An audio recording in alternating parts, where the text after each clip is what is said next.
Bonjour et bienvenue dans cette nouvelle vidéo de GCN en français. Et si on se retrouve entre les poteaux, ce n'est pas pour plonger en première ligne dans la mêlée avec le Biarritz Olympique, mais bien pour parler de la méthode d'entraînement cycliste qui vous fera passer un cap en 2025. On a beaucoup parlé cet hiver de l'intérêt de faire du multisport pour passer les météos compliquées et aussi les jours qui raccourcissent. Mais tous ces intérêts sont valables aussi en saison, en plein été, et on va voir comment articuler tout ça pour devenir un meilleur cycliste. Ça va pas se passer tout de suite sur les terrains, mais vous verrez qu'on va peut-être revenir au sport co. Je vous en dis pas plus, restez bien avec nous. En avant ou pas.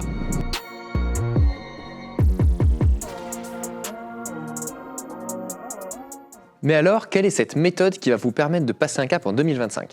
Eh bien, c'est ce que l'on appelle l'entraînement croisé ou l'entraînement hybride. Ça consiste tout simplement à prendre les avantages de différents sports pour être meilleur dans sa discipline reine, pour nous le vélo bien sûr. On a beaucoup parlé de ça pour l'hiver, de façon à éviter les affres de la saison, mais pourquoi ne pas capitaliser et en faire toute la saison ? Moi, c'est ce que je fais. Depuis de nombreuses années déjà, je pratique différentes disciplines dans le but d'être meilleur sur mon vélo. Je vais vous expliquer comment mettre ça en place à la fin de la vidéo, donc restez bien avec nous. Les avantages sont nombreux. Dans un premier temps, on l'a dit, s'améliorer dans sa discipline. Parce que grâce à ça, on va pouvoir augmenter sa charge de travail. Il n'est pas toujours possible et surtout pas toujours efficace de faire toujours plus de vélo. Et là, en équilibrant les fatigues et les stimulations, on va pouvoir augmenter sa charge de travail et continuer à progresser. A l'inverse, si on manque de temps, on va pouvoir avoir une discipline un petit peu plus énergivore, moins chronophage et donc s'entraîner tout aussi efficacement, mais en passant moins de temps si on a moins de temps disponible. Et enfin, on va pouvoir travailler ce qu'il est plus difficile de travailler sur le vélo, par exemple, comme ici en musculation, la puissance ou la force. On va voir ça tout de suite. Un des autres gros avantages est d'éviter la lassitude mentale. Parfois, rouler, tenter plus, même en variant les disciplines, ça peut être un petit peu compliqué, un petit peu long toute l'année. Un atout majeur de pratiquer plusieurs sports, on le verra notamment avec la course à pied dont je suis sûr vous avez envie d'entendre parler, mais ce sera un petit peu plus tard, eh bien ça va être d'avoir une meilleure santé, d'être un athlète plus complet et ainsi d'éviter de se blesser et aussi de devenir toujours plus fort et en meilleure santé. De mieux se sentir dans sa peau et donc sur son vélo. Mais alors, quelle discipline choisir ? Dans un premier temps, je choisirais une seconde discipline d'endurance de façon à pouvoir varier si on est en déplacement, si on manque de temps. Par exemple, quelque chose qui ne nécessite pas d'amener son vélo, qui nécessite un petit peu moins de temps. Ça va permettre en hiver de faire d'autres sports et d'être plus complet, on l'a déjà dit dans d'autres vidéos, et ça va être en saison de pouvoir varier un petit peu. Par exemple, je pratique la natation l'hiver, ça me permet de travailler ma respiration, ma mobilité du haut du corps, de travailler le renforcement, le gainage et l'endurance toujours du haut du corps, de mieux m'équilibrer, de travailler les muscles profonds qui sont très importants pour avoir une bonne posture, mais aussi pour éviter toujours les blessures et pour pouvoir bien respirer. Et en saison, je vais utiliser la natation non plus comme un entraînement, je ne vais plus faire de sprint, de longueur assez intense comme je peux le faire l'hiver, mais par contre je vais m'en servir en sortie de récupération. Il n'y a rien de pire le lendemain d'une course que de devoir retourner rouler. Même si ça fait du bien, remettre un cuissard, rouler à 2 à l'heure parce qu'on a les jambes défoncées, c'est vraiment pas facile mentalement. Aller nager, j'ai pas de repère, je suis pas nageur, je suis pas un très bon nageur, donc peu importe, ça m'aère l'esprit tout en me permettant de récupérer en 40-45 minutes, je me sens beaucoup mieux. Un des autres sports d'endurance phares aurait pu être la course à pied, mais je préfère le garder dans une autre catégorie. Si vous êtes chanceux et que c'est l'hiver, vous pouvez aller pratiquer du ski de fond. Par le passé, j'ai également pratiqué le roller ou autre sport, si par exemple vous aimez ramer, que vous avez un club d'aviron ou autre. Mais attention, ça peut aussi être tout simplement la marche. On n'y pense pas toujours, ça peut paraître un petit peu facile, mais pourquoi ne pas tout simplement aller marcher pour pouvoir faire un petit peu d'endurance, ça nécessite pas d'être sur la route en danger.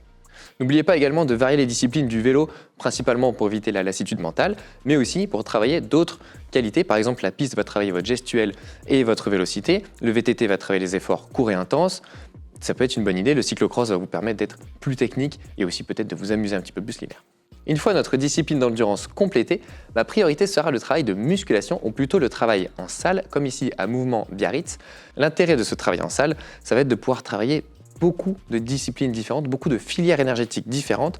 On pense parfois à tort que le travail de musculation rime avec prise de masse et aussi risque de blessure, et c'est pas du tout le cas. En effet, tel que vous me voyez, ça fait plusieurs années maintenant que je pratique la musculation à raison d'1 à 3 séances par semaine et pourtant, j'ai pas encore le physique d'un première ligne du Biarritz Olympique. La raison est simple, on peut s'amuser à faire beaucoup de choses ici. On peut travailler des filières évidemment de puissance max et de force max en travaillant assez lourd, mais ça, il faut le faire une fois qu'on a un certain passif et c'est là que ça devient intéressant parce qu'on peut aussi travailler les bases ici. On peut travailler son endurance, sa force endurance, sa mobilité, son renforcement et tout ça, ça va nous permettre de ne pas se blesser dans un premier temps, mais aussi de mieux transférer sa puissance sur le vélo et vous serez content d'apprendre que les études ont montré qu'un travail en musculation permet d'avoir une meilleure endurance. En effet, ça améliore la gestuelle, l'économie, c'est-à-dire on va dépenser moins d'énergie pour faire la même chose et donc on va pouvoir aller plus longtemps. Et si on s'économise, on va aussi pouvoir aller plus fort après une certaine dépense énergétique. Donc le travail en salle va améliorer votre capacité à gagner un sprint, à relancer avec un gros braquet, à résister à des efforts lactiques très intenses, mais aussi, et ça intéressera absolument tout le monde, ça va vous permettre de mieux récupérer et de mieux encaisser des longues sorties. On va pouvoir également travailler tous ces déséquilibres. Par exemple, j'avais une grosse faiblesse sur ma chaîne postérieure, c'est-à-dire tout ce qui est ischio-jambier, qui me limitait également en endurance parce que j'avais des douleurs trop intenses. Et grâce à un travail notamment unilatéral, j'ai pu améliorer cette mobilité, cette force également, et donc passer enfin le cap des 3 heures en course. C'était quand j'étais bien plus jeune, bien sûr. On voit de plus en plus de professionnels partager leur entraînement et on voit que ce travail en salle concerne plus seulement les pistards et les BMXeurs. Et évidemment, chez eux, la proportion d'entraînement en salle est bien plus importante, mais on voit également les coureurs de classements généraux et de classiques. Bref, tous les routiers, tous les VTTistes, toutes les disciplines du vélo travaillent énormément en salle et ce, tout au long de l'année.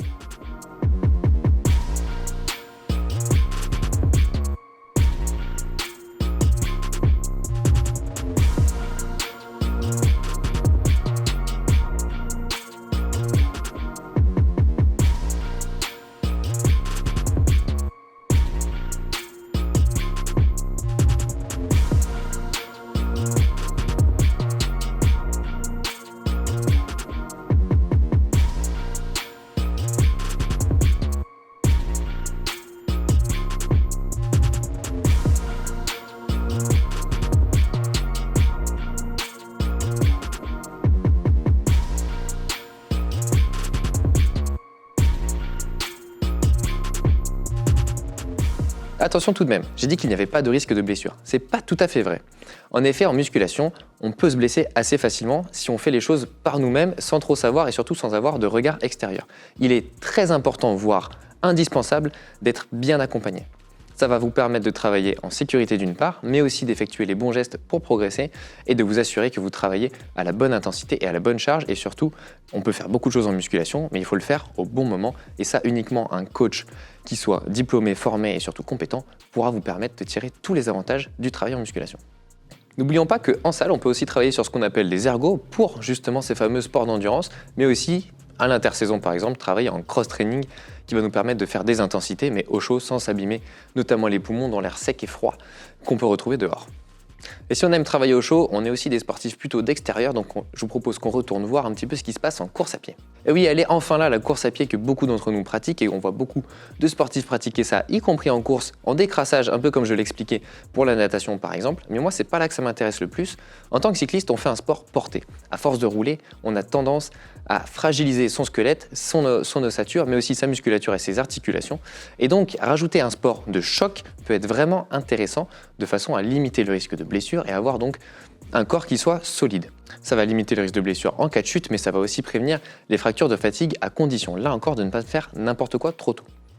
En ayant une bonne condition physique de cycliste, on peut vite courir assez rapidement à des allures élevées, mais on ne sera pas forcément préparé au niveau tendineux et articulaire pour supporter tout ça.